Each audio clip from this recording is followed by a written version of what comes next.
Нет. Да ну нафиг.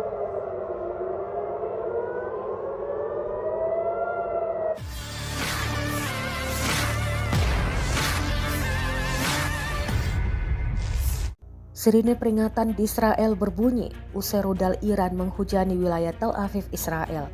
Diketahui Iran meluncurkan serangan rudal balistik ke Israel pada Selasa, 1 Oktober 2024.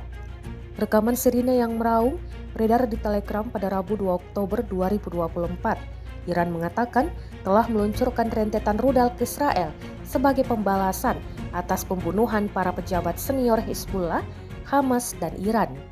Serangan tersebut dilaporkan sampai membuat warga Israel bergegas menuju tempat perlindungan bom dan meningkatkan kekhawatiran akan terjadinya perang habis-habisan di wilayah itu.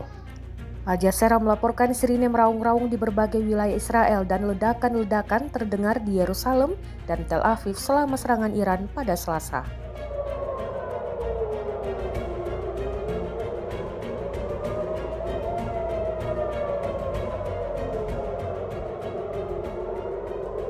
Охренеть.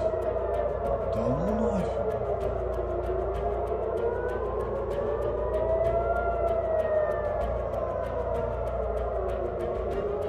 Просто жесть.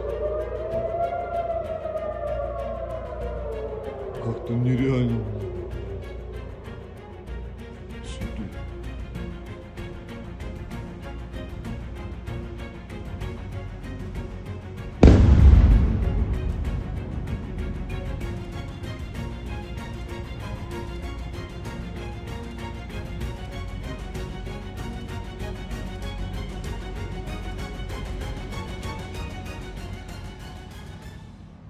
Download Tribun X sekarang, menghadirkan lokal menjadi Indonesia.